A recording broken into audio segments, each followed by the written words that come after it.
नमस्कार मित्रांनो, मराठी मालिका या चॅनलवर तुमचं मनापासून स्वागत आहे. आपल्या सर्वांची आवडती मालिका आनंदी या मालिकेच्या आजच्या शनिवार 15 ऑगस्टच्या एपिसोडमध्ये एकानंतर एक धमाकेदार ट्विस्ट आले आहेत. मित्रांनो, आजचा एपिसोड खूप भारी होता. मग नेमकं घडलं तरी काय? तर आजच्या एपिसोडमध्ये ज्या मुलीचा अपघात झाला होता ती मुलगी आनंदीच होती आणि आनंदीचा जीव वाचवण्यासाठी युगंधर, आर्ची यांनी जीवाचं रान केलं, परंतु वेळेवर ॲम्ब्युलन्स पोहोचू शकली नाही. आनंदीच्या डोक्यातून रक्ताच्या धारा वाहत होत्या आणि आनंदीला वाचवायचं असेल तर एक खास पट्टी मेडिकलमधून घ्यावी लागणार होती. परंतु ही खास पट्टी शलाका आणि विद्याधरने मेडिकलमधून पळवली आणि वेळेवर आनंदीला उपचार मिळू शकले नाही. त्यामुळे आनंदीचा मृत्यू झालाय. आनंदी हे जग सोडून गेलीये. आनंदी आता आपल्यात नाहीये. मग हे सगळं नेमकं घडलं तरी कसं, हे जाणून घेण्यासाठी हा व्हिडिओ शेवटपर्यंत नक्की पहा. मित्रांनो, आजच्या एपिसोडच्या सुरुवातीलाच पृथ्वी हा आर्चीला वचन देतो की मी आनंदीला शोधायला तुझी मदत नक्की करेन. हे ऐकून प्रांजल मिताली खूप चिडतात. पण पृथ्वी म्हणतो, माझा आणि आनंदीचा कोणताही संबंध नाहीये. आनंदी कोठे आहे, काय करतीये याच्याशी मला काही देणघेण नाहीये. तरी सुद्धा फक्त आबांनी या फॅक्टरीसाठी, आमच्या कुटुंबासाठी जे काही केलंय त्यांच्या कष्टांची पोचपावती म्हणून मी आनंदीला शोधायला तयार आहे. हे ऐकून आर्चीला ब्र वाटतं. आणि मग पृथ्वी हा शिर्केला म्हणतो, चला शिर्के, आपण आनंदीला शोधायला जाऊया. शिर्के म्हणतो, हो, चला लगेच जाऊया. पृथ्वी आर्चीला म्हणतो, तोपर्यंत तुम्ही आनंदी ज्या नातेवाईकांकडे किंवा मित्रमैत्रिणीकडे जाऊ शकते त्यांच्याकडे फोन करून चौकशी करा. आर्ची सांगते, हो पृथ्वी दादा, आनंदी ताई खूप दुःखी असली ना की आमच्या घराजवळ एक मंदिर आहे, त्या मंदिरात ती जाऊन बसते, तुम्ही तेथे जाऊन तिला शोधा. पृथ्वी म्हणतो, ठीक आहे, आणि पृथ्वी हा लगेच शिर्केबरोबर तेथून निघून जातो. आर्ची ही देवाला हात जोडून प्रार्थना करते की माझ्या आनंदी ताईला सुखरूप ठेव. तेवढ्यात आरती युगंधरच्या रूममधून खाली येते. आर्ची विचारते, काय झालं, काय बोलले मालक साहेब? तर आरती सांगते, काही नाही, तू चल माझ्या बरोबर. आणि या दोघी घराबाहेर जाणार. इतक्यात आर्ची आरतीला म्हणते, आरती ताई, तू पिंट्याला फोन करून पहा ना, आनंदी ताई तिकडे गेली असेल. आणि आरती लगेच पिंट्याला कॉल करते. इकडे पिंट्या हा मस्त चहाच्या टपरीवर बसून चहा पीत असतो आणि विचारतो, काय झालं आरती ताई, आज सकाळी सकाळी कॉल केलास? आरती आपले डोळे पुसते आणि विचारते, पिंट्या, आनंदी तुझ्याकडे आली का? हे ऐकून पिंट्याला आश्चर्याचा धक्काच बसतो आणि पिंट्या विचारतो, आनंदी आणि माझ्याकडे का, काय झालं? वाड्यात सगळं ठीक आहे ना? तर आर्ची रडत रडत सांगते, नाही पिंट्या दादा, वाड्यात काही ठीक नाहीये, येथे खूप मोठी अडचण झालीय आणि आनंदी ताई घर सोडून गेलीय. हे ऐकून पिंट्याला जबर धक्का बसतो आणि आरती त्याला विचारते, पिंट्या, तू सुद्धा आनंदीला शोध. आनंदी तुला कुठे दिसली तर सांग आम्हाला. पिंट्या काही बोलणार इतक्यात आजूबाजूला लोकांची धावपळ सुरू होते. एका गाडीचा जोरात ब्रेक मारण्याचा आवाज येतो आणि सगळे लोक धावत पळत असतात. फोन सुरूच असतो. पिंट्या एका माणसाला थांबवून विचारतो, काय झालं दादा? तर हा माणूस सांगतो, अहो पुढे एका आंधळ्या मुलीचा मोठा अपघात झालाय, गाडीने उडवलं तिला, आम्ही तिकडेच जातोय. या माणसाचं हे सगळं बोलणं आरती आणि आर्ची सुद्धा ऐकतात. या दोघी खूप घाबरतात. आरती विचारते, काय झालं पिंट्या, कोण आंधळी मुलगी, कोणाचा अपघात झालाय, तू तेथे जाऊन पहा ना? पिंट्या सांगतो, हो आरती ताई, मी आता तेथे जातो आणि सांगतो तुला. तेवढ्यात माई आणि बापू येतात आणि विचारतात, काय झालं आरती, काय बोलतेस तू हे सगळं?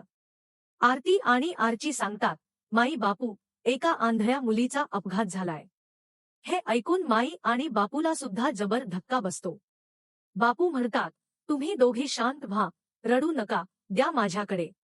बापू फोन घेतात आणि म्हणतात, पिंट्या, आत्ताच्या आत्ता तेथे जा आणि ती कोण मुलगी आहे ते पहा आणि आम्हाला व्हिडिओ कॉल कर. पिंट्या म्हणतो, ठीक आहे बापू. आणि पिंट्या या अपघातस्थळी जातो. आरती आर्ची खूप रडत असतात. मग माई आणि बापू आरतीला खुर्चीवर बसवतात, तिला शांत करण्याचा प्रयत्न करतात. आता काय झालं असेल हाच प्रश्न या सगळ्यांना पडतो.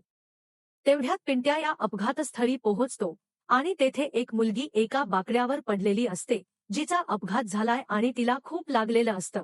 ती खूप जखमी असते, पण तिच्या चेहऱ्यावर एक कापड टाकलेलं असतं. हे सगळं पाहून पिंट्या सुद्धा हादरतो आणि पिंट्या लगेच आरतीला व्हिडिओ कॉल करतो. आरती व्हिडिओ कॉल उचलते आणि पिंट्या तिला सांगतो, आरती ताई, मी येथे अपघात स्थळी आलोय. एका बाईने त्या अपघात झालेल्या मुलीला येथे तिच्या झोपडीत आणून ठेवले. आरती म्हणते, कॅमेरा फिरवून आम्हाला दाखव, आणि पिंट्या मागचा कॅमेरा चालू करतो. अपघात झालेल्या मुलीची अवस्था पाहून आरती, आर्ची, माई, बापू या सगळ्यांना जबर धक्का बसतो. सगळे खूप घाबरलेले असतात. तिची एकूणच उंची, बांधा, रंग वगैरे सगळं आनंदीसारखं असतं, परंतु ही आपली आनंदी आहे की नाही अशी शंका सगळ्यांना वाटत असते. आरती म्हणते, पिंट्या, तिच्या चेहऱ्यावरचा कापड बाजूला करून दाखव ना, ती आपली आनंदी आहे की नाही ते कळेल. आणि मग पिंट्या या मुलीच्या चेहऱ्याजवळ येतो, परंतु तिच्या चेहऱ्यावरचा कापड बाजूला काढण्याची त्याची हिंमतच होत नाही. आणि तो म्हणतो, आरती ताई, तिचा चेहरा हा पूर्ण जखमांनी भरलाय, संपूर्ण चेहऱ्यातून रक्त वाहतंय, कळतच नाहीये, चेहरा ओळखायला येत नाहीये.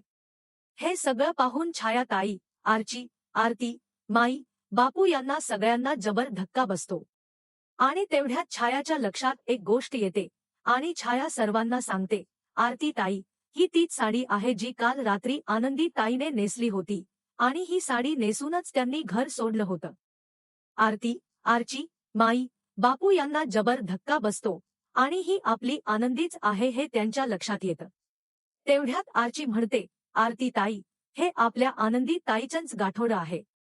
पिंट्या लगेच हे गाठोड घेतो आणि उघडून पाहतो, तर गाठोड्यात त्याला चक्क आनंदीचं आधार कार्ड सापडतं आणि त्याचा विश्वास बसतो की हो, ही आपली आनंदी ताईच आहे. आणि पिंट्या सांगतो, ताई, या गाठोड्यामध्ये आनंदीचं ओळखपत्र सापडलं, ही आपली आनंदीच आहे. आरती, आर्ची ढसाळसा रडू लागतात, माई, बापू रडू लागतात आणि पिंट्याचा विश्वास बसतो की ही आपली आनंदी आहे.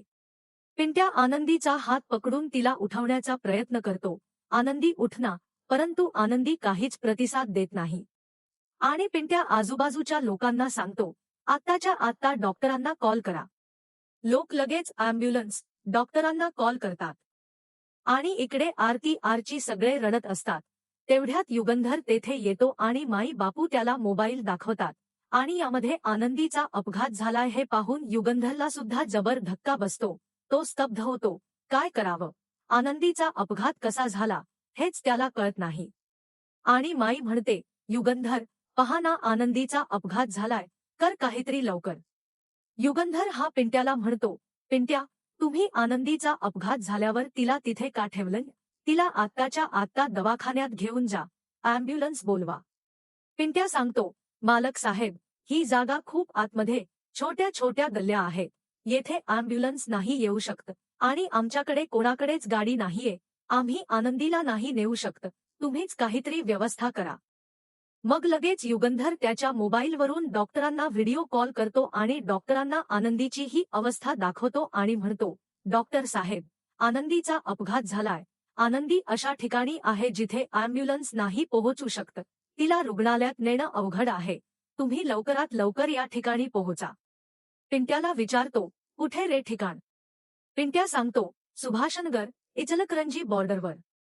परंतु तेव्हा डॉक्टर म्हणतात, सॉरी मालक साहेब, मी त्या ठिकाणी नाही पोहोचू शकत. हे ऐकून सगळ्यांना जबर धक्का बसतो. युगंधर विचारतो, पण का? तर डॉक्टर सांगतो, मालक साहेब, मी आता इचलकरंजीमध्ये नाहीये, मी दुसऱ्या गावाला आलोय आणि तेथे पोहोचणं मला शक्य होणार नाही. तुम्ही लवकरात लवकर तेथे पोहोचा आणि आनंदीला रुग्णालयात घेऊन जा, कारण आनंदीची अवस्था अतिशय बिकट दिसतीय आणि तिला ट्रॉमा सेंटरमध्येच न्यावं लागेल. रुग्णालयातच तिचा इलाज होऊ शकतो. खूप रक्त वाहतंय, जखमा खूप आहेत, तुम्ही तिला आत्ताच्या आत्ता रुग्णालयात घेऊन जा. युगंधर म्हणतो, ठीक आहे. युगंधर फोन कट करतो आणि एका दुसऱ्या माणसाला कॉल करून लवकरात लवकर सुभाषनगरमध्ये ॲम्ब्युलन्स घेऊन जायला सांगतो. आणि आरती, आर्ची रडत असतात. युगंधर म्हणतो, चला आपण तेथे जाऊया. युगंधर, आर्ची, आरती सगळे सुभाषनगरकडे जायला निघतात. परंतु धनश्रीने हे सगळं ऐकलेलं असतं.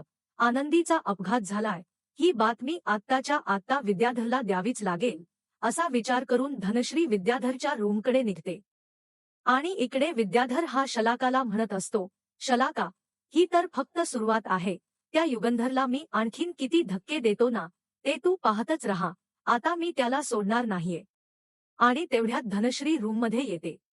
विद्याधर विचारतो, काय झालं धने? धनश्री सांगते, अहो लय मोठी अडचण झालीये. विद्याधर चिडून म्हणतो, जेव्हा तू आलीस ना तेव्हाच मला कळलं, कारण तुझंच दुसरं नाव अडचण आहे. बोल काय झालंय? धनश्री सांगते, अहो आनंदी सापडलीये.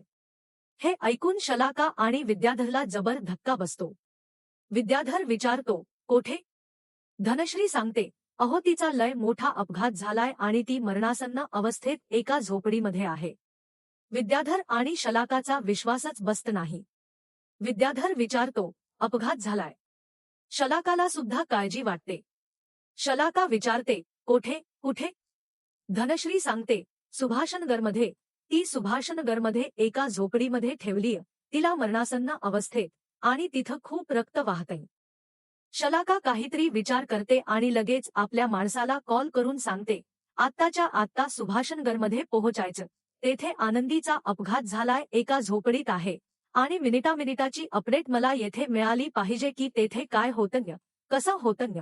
असं म्हणून शलाका फोन कट करते. विद्याधर हे सगळं ऐकतो आणि विचारतो, काय ग शलाका, तुला काय ग त्या आनंदीची एवढी काळजी?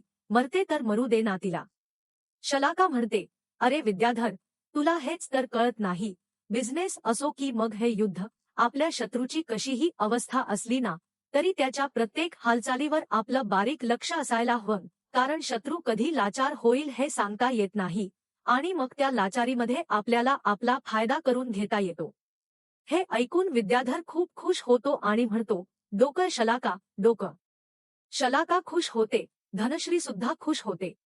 आणि इकडे युगंधर आरती आणि आर्चीला घेऊन सुभाषनगरच्या दिशेने निघालेला असतो आणि ड्रायव्हरला म्हणतो, अरे लवकर चल, लवकर पोहोचायचं ना आपल्याला.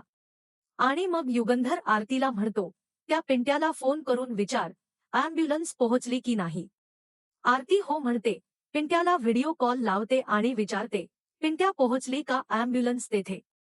पिंट्या सांगतो, नाही ना ताई, ॲम्ब्युलन्स अजून नाही पोहोचलीये. हे ऐकून आरती, आर्ची, युगंधरला मोठा धक्काच बसतो. युगंधर विचारतो, कसं शक्य, अजून ॲम्ब्युलन्स पोहोचली नाहीये. आणि युगंधर ॲम्ब्युलन्सला कॉल लावतो आणि विचारतो, अरे अजून तुम्ही आनंदीजवळ का नाही पोहोचला? तर हा माणूस सांगतो, सॉरी मालक साहेब, आमच्या गाडीचं इंजिन बंद पडलंय, त्यामुळे आम्ही नाही पोहोचू शकत. युगंधर चिडून म्हणतो, अरे एक काम धड जमत नाही, तिथे त्या पोरीचा जीव टांगणीला लागलाय आणि तुम्हाला ॲम्ब्युलन्स सुद्धा नेता येत नाहीये. आणि तेवढ्यात हा माणूस म्हणतो, मालक साहेब, काळजी करू नका, आम्ही दुसऱ्या ॲम्ब्युलन्सची व्यवस्था केली आहे, ती तेथे पोहोचेल, पण थोडा वेळ लागेल, तासभर तरी लागेल. युगंधरला जबर धक्का बसतो. आरती आणि आर्ची सुद्धा घाबरतात. आता काय करायचं हाच प्रश्न त्यांना पडतो. आणि तेवढ्यात पिंट्या सांगतो, आरती ताई, लवकर काहीतरी करा, कारण आनंदी ताईच्या डोक्यातून रक्त वाहतंय, भळभळत रक्त वाहतंय, आणि असंच जर चालू राहिलं ना तर तिचा जीव धोक्यात येईल, लवकर काहीतरी करा. आरती डोक्याला हात लावते की आता काय करायचं. आणि युगंधर लगेच डॉक्टरांना कॉल लावतो आणि सांगतो, डॉक्टर, आनंदीची अवस्था बिघडत चालली आहे, ॲम्ब्युलन्स तिथपर्यंत पोहोचू शकत नाहीये, काहीतरी उपाय सांगा, काहीतरी करा. डॉक्टर सांगतो, असं जर असेल ना तर आनंदीच्या डोक्यातून जास्त रक्त वाहून गेलं तर तिचा जीव धोक्यात येऊ शकतो, त्यामुळे तुम्ही एक काम करा, मी तुम्हाला एका मेडिकलचा पत्ता देतो, तेथे जा, तेथे तुम्हाला एक पट्टी मिळेल, ती पट्टी घ्या, तीच पट्टी आता आनंदीचा जीव वाचवू शकते. युगंधर म्हणतो, ठीक आहे डॉक्टर, तुम्ही मला त्या पट्टीचं नाव आणि पत्ता पाठवून द्या, मी तेथे जाऊन ती पट्टी घेतो. आणि युगंधर फोन कट करतो. युगंधर आरती आणि आर्चीला सांगतो, काळजी करू नका, आपण ती पट्टी घेऊन जाऊया, आनंदीला काही होणार नाहीये. आणि हे सगळं शलाकाचा जो माणूस तेथे आलेला असतो झोपडीमध्ये, त्याने ऐकलेलं असतं. आणि हा माणूस लगेच शलाकाला कॉल करतो आणि सांगतो, शलाका मॅडम, मी येथे पोहोचलोय, आणि येथे आनंदीची अवस्था खूप बिकट आहे, तिच्या डोक्यातून रक्त वाहतंय, ॲम्ब्युलन्सला यायला अजून खूप वेळ लागणार आहे, परंतु डॉक्टरांनी एक पट्टी सांगितली आहे मालक साहेबांना, जी पट्टी वापरली तर आनंदीचा जीव वाचू शकतो. हे ऐकून शलाका आणि विद्याधरला मोठा धक्काच बसतो. शलाका लगेच आपल्या माणसाला काहीतरी सांगते. आता ती काय सांगते हे आपल्याला ऐकू येत नाही. हा माणूस म्हणतो, ठीक शलाका मॅम, मी हे लगेच करतो. आणि शलाका फोन कट करते. विद्याधर म्हणतो, वाह रे वाह शलाका, खरंच तू शलाका नाहीस तर धमाका आहेस. काय भारी कल्पना केलीयस. आता आपल्याला जे हवं ते आपल्याला मिळणारच. शलाका आणि विद्याधर दोघे खूप खुश होतात. इकडे पृथ्वी आनंदीला शोधायला घराबाहेर पडलेला असतो. तो गाडीत असतो आणि तेवढ्यात माई त्याला कॉल करते. पृथ्वी विचारतो, काय झालं माई? माई त्याला काही सांगणार इतक्यात प्रांजल माईच्या हातातून फोन हिसकावून घेतो. माई आणि बापू खूप चिडतात आणि प्रांजल त्यांना गप्प बसवतो आणि म्हणतो, अरे दादा, मी प्रांजल बोलतोय. पृथ्वी विचारतो, काय झालं? प्रांजल सांगतो, अरे त्या आनंदीला शोधायची काही गरज नाहीये. तू तिला वणवण शोधतोस आणि ती गेली तिकडे तिच्या आजोबांच्या घरी. आता तू ये घरी, इकडे काही तिला शोधू नकोस. हे ऐकून माई आणि बापूला खूप राग येतो. तर पृथ्वी म्हणतो, अरे यार, मी माणुसकीच्या नात्याने तिला सगळीकडे शोधतोय आणि ती तिच्या आजोबांच्या घरी जाऊन बसली. जाऊ दे ब्र झालं, सुखरूप तर आहे ना, येतोय मी घरी. प्रांजल म्हणतो, हो, ये दादा, काही काळजी घेऊ नको. प्रांजल फोन कट करतो. पृथ्वी घराकडे यायला निघतो. माई बापू खूप चिडतात. बापू म्हणतात, अरे प्रांजल, तुला लाज नाही वाटत का? तिकडे आनंदी ही मरणासन्न अवस्थेत आहे. तिचा एवढा मोठा अपघात झालाय आणि तू पृथ्वीला खोट सांगतोस. अरे इतका निर्दयी कधीपासून झालास तू? प्रांजल काहीच बोलत नाही. आणि तेवढ्यात शिल्पा तेथे येते आणि म्हणते, माई बापू, हे सगळं त्याला करायला मी सांगितलंय. माई आणि बापू खूप चिडतात. शिल्पा म्हणते, मला असं हवंय की आनंदीचा अपघात झाल्याचं पृथ्वीला कळता कामा नये आणि त्याला कळण्याचं काहीच कारण नाहीये ना. ती आनंदी आपली कुणीच नाहीये. त्या आनंदीशी आपला काही संबंध नाहीये. मग तिचा अपघात होवो, ती जगो मरो, आपल्याला काय फरक पडतो? देशात असे दररोज लाखो अपघात होतात. आपण त्याचा काही विचार करतो का? मग आनंदीचा झाला, आपल्याला त्याच्याशी काय देणघेणं? आणि या घरातील कुणीही आनंदीचा कसलाही विचार करता कामा नये आणि तुम्ही दोघे सुद्धा याच घरात राहता, हे लक्षात ठेवा. माई आणि बापूला खूप वाईट वाटतं. शिल्पा प्रांजलला घेऊन तेथून जाते. माई चिडून म्हणते, या घरातली माणसं इतकी निष्ठुर कधीपासून झाली आहेत ना, तेच मला कळत नाहीये. देवी आई, त्या बिचाऱ्या पोरीला वाचव, आनंदीला वाचव, असं म्हणून माई देवी आईकडे प्रार्थना करते. बापू सुद्धा खूप दुःखी झालेले असतात. इकडे आरती आणि पिंट्याचा व्हिडिओ कॉल सुरूच असतो. पिंट्या आरतीला म्हणतो, आरती ताई, कधी आणणार आहात तुम्ही ती पट्टी? लवकर या, येथे आनंदीच्या डोक्यातून खूप रक्त वाहतंय. आरती म्हणते, पिंट्या, आम्ही त्या मेडिकलला पोहोचलोय. मालक साहेब आणि आरची ती पट्टी घ्यायलाच गेले आहेत. तू काळजी करू नकोस, आम्ही येत. आरची रडू लागतात. काय झालं असेल हाच प्रश्न युगंधरला पडतो. आणि तेवढ्यात विद्याधर आणि शलाका तेथे येतात. या दोघांच्या हातामध्ये एक बॉक्स असतो आणि हे दोघे युगंधरकडे रागारागाने पाहतात. विद्याधर म्हणतो, तो स्टॉक आम्हीच खरेदी केलाय. युगंधर, आरती यांना जबर धक्का बसतो. आणि विद्याधर त्यातील एक पट्टी बाहेर काढून दाखवतो आणि म्हणतो, तीच ती संजीवनी बुटी, जी वापरून तुम्ही तुमच्या आनंदीचा जीव वाचवू शकता. परंतु आता हा सगळा स्टॉक आमच्याकडे, आणि या बॉक्सकडे पाहू नका. मागे एक पूर्ण ट्रक भरलेला आहे. आता संपूर्ण कोल्हापूरमध्ये तुम्हाला कोठेही ही पट्टी सापडणार नाही. म्हणजे आता आनंदीचा जीव. युगंधर चिडून म्हणतो, मला वाटच होतं, असं नीच काम तुझ्याशिवाय दुसरं कुणीही करू शकत नाही. विद्याधर म्हणतो, अरे दादा, आता शेवटी माणसाने आपली जी ओळख आहे ती ओळख जपायला पाहिजे ना. आपली ओळख सोडता कामा नाही. आता मी विद्याधर आहे, मी अशीच कामं करणार, मग ती करायलाच पाहिजेत ना. नाहीतर युगंधर आणि विद्याधरमध्ये काय फरक राहणार, हो की नाही? आरती रडू लागते आणि विद्याधरसमोर हात जोडून म्हणते, विद्याधर सर, काही पण करा, मी तुमच्यासमोर हात जोडते, पण ही पट्टी मला द्या, प्लीज, ही पट्टी मला द्या. आरची सुद्धा रडू लागते. विद्याधर काही बोलत नाही. तर शलाका म्हणते, जर तुम्हाला ही पट्टी हवी असेल तर त्याची किंमत चुकवावी लागेल, आम्ही जे म्हणू ते काम तुम्हाला करावं लागेल. युगंधर चिडून म्हणतो, बोल किती पैसा पाहिजे तुला? तुला जेवढा पैसा पाहिजे तेवढा पैसा मी द्यायला तयार आहे. आत्ताच्या आत्ता ही पट्टी मला दे. तर शलाका म्हणते, ओ भाऊजी, तुमच्या पैशांची गरज नाही मला. मला हा पैसा नकोय. मला फक्त एका कागदावर तुमची सही हवी आहे. ओ सॉरी, तुम्ही तर अंगठा बहाद्दर आहात ना. एका कागदावर तुमचा अंगठा हवाय मला. युगंधरला आश्चर्य वाटतं. युगंधर विचारतो, कोणता कागद? तर शलाका सांगते, एनओसी. एका एनओसीवर तुमचा अंगठा हवाय. आता सगळ्यांना प्रश्न पडतो, कोणती एनओसी? युगंधर विचारतो, कसली एनओसी? हे ऐकून युगंधरला मोठा धक्का बसतो. आणि शलाका म्हणते, आता युगंधर भाऊजी, तुम्ही ठरवायचं की स्वतःच्या मुलाला स्वतःच्या स्वतःपासून कायमच्या दूर करायचं, की मग त्या आनंदीचा जीव वाचवायचा आहे. आता निर्णय तुमचा आहे. हे ऐकून युगंधर खूप चिडतो आणि शलाकाने आनंदीचा जीव वाचवण्याच्या बदल्यात त्याच्यासमोर ही अट ठेवलेली असते.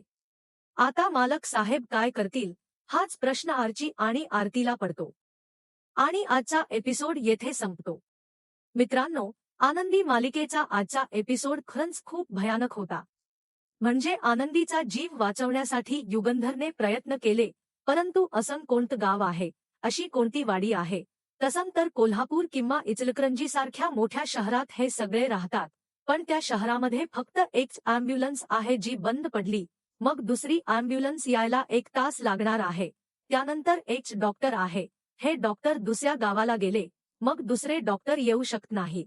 आणि हे सुभाषनगर असं 100 किलोमीटर लांब आहे का, जेथे युगंधर, आरती अजून पोहोचू शकले नाहीत. शलाकाची माणस त्या झोपडीजवळ सुद्धा पोहोचली. त्यानंतर त्या मेडिकलमध्ये सुद्धा पोहोचली. त्यांनी पट्टी सुद्धा गायब केली. पण युगंधर एवढा मोठा बिझनेसमन असून तो काहीच करू शकला नाही.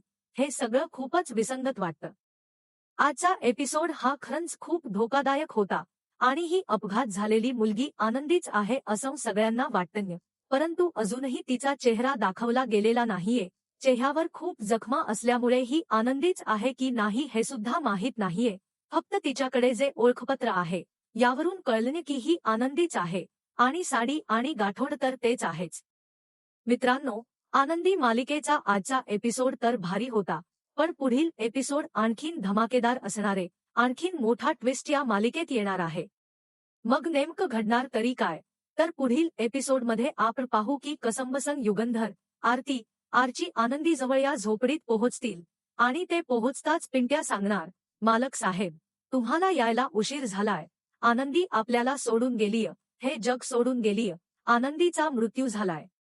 हे ऐकून युगंधर, आरती या सगळ्यांना जबर धक्का बसेल. आणि हे दोघी हंबरडा फोडतील. युगंधरच्या पायाखालची जमीन सरकणार की आनंदीचा मृत्यू झालाय. आणि मग आर्ची सगळा दोष युगंधरला देणार. हे सगळं तुमच्यामुळे झालं. तुमच्यामुळे आज माझ्या आनंदी दीदीचा मृत्यू झालाय. मालक साहेब, यासाठी तुम्ही जबाबदार आहात. आणि युगंधर खूप दुःखी होईल. मग आता खरंच ही आनंदीच आहे का? आनंदीचाच मृत्यू झालाय का? हे तर आपल्याला पुढे जाऊन कळेल. मित्रांनो, तुम्हाला सुद्धा आजचा एपिसोड आवडला का? नक्कीच कमेंट करून सांगा. आणि आनंदी मालिकेचे असेच नवीन एपिसोड, नवीन अपडेट सर्वात आधी पाहण्यासाठी मराठी मालिका या चॅनलचा व्हिडिओ लाईक करा, शेअर करा, चॅनलला सबस्क्राईब करून बेल आयकॉनवर क्लिक करा. म्हणजे या मालिकेचे नवीन एपिसोड तुम्हाला सर्वात आधी पाहायला मिळतील. खूप धन्यवाद.